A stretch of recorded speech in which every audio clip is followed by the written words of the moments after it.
സംസ്ഥാന സർക്കാരിനെതിരായ പ്രതിഷേധം ശക്തമാക്കുമെന്ന് ബി.ജെ.പി.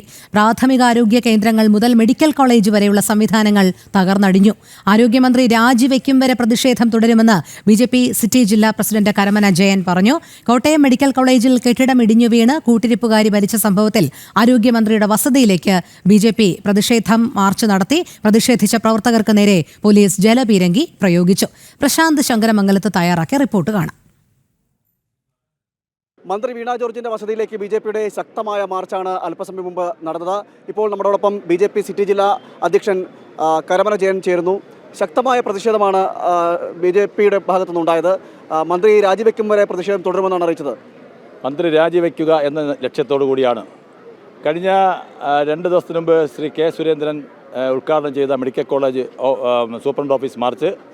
അത് കഴിഞ്ഞ് വീണ്ടും ഉണ്ടായിട്ടുള്ള ദുരന്തങ്ങൾ, നിരന്തരമായി നടന്നുകൊണ്ടിരിക്കുന്ന ആരോഗ്യ മേഖലയെ തകർക്കുന്ന സംവിധാനം, ആ സംവിധാനത്തിന് നേതൃത്വം കൊടുക്കുന്ന വീണ ജോർജ് മന്ത്രി രാജിവെക്കുന്നതുവരെ ഭാരതീയ ജനതാ പാർട്ടി തിരുവനന്തപുരം സിറ്റി ജില്ലാ കമ്മിറ്റിയുടെ നേതൃത്വത്തിൽ നിരന്തരമായിട്ടുള്ള സമരങ്ങളുണ്ടാവും. അതിശക്തമായിട്ടുള്ള സമരങ്ങളായിരിക്കും നടക്കുന്നത്. ജനങ്ങളെ രക്ഷിക്കുക, ഈ കേരളത്തിൻ്റെ ജനങ്ങളുടെ ആരോഗ്യം സംരക്ഷിക്കാൻ ബാധ്യസ്ഥരായിട്ടുള്ളവർ തന്നെ ആരോഗ്യത്തെ തകർക്കുന്ന ആ സംവിധാനം മാറിയേ പറ്റൂ.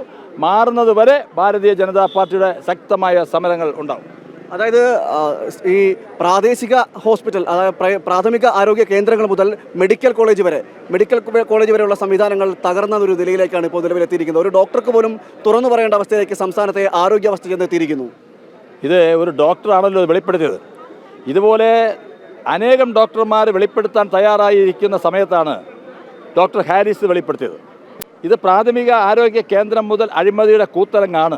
മെഡിക്കൽ കോളേജ് വരെയുള്ള എല്ലാ സംവിധാനങ്ങളും, അത് മാത്രമല്ല ഈ ആരോഗ്യരംഗം മാത്രമല്ല, കേരളത്തിൻ്റെ എല്ലാ സമസ്ത മേഖലകളും തകർന്നിരിക്കുന്നു. എല്ലായിടവും അഴിമതി കൊണ്ട് നിറഞ്ഞിരിക്കുന്നു. ഇത് മാറിയേ പറ്റൂ. ഈ സംവിധാനം മാറണം, ഈ ഭരണം മാറണം.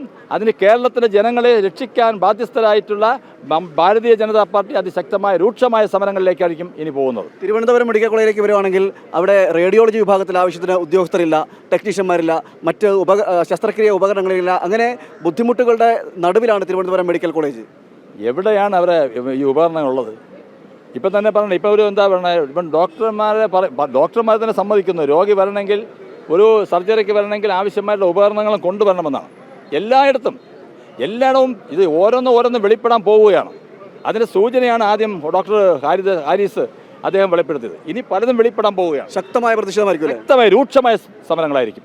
അതായത് ഒരു രീതിയിൽ കോംപ്രമൈസ്, ജനകീയ പ്രശ്നങ്ങളിൽ ഭാരതീയ ജനതാ പാർട്ടി ഒരു വിട്ടുവീഴ്ചയുമില്ല. ശക്തമായ രൂക്ഷമായ സമര പോരാട്ടങ്ങൾ ഭാരതീയ ജനതാ പാർട്ടി തിരുവനന്തപുരം ജില്ലാ കമ്മിറ്റി രൂപം നൽകും.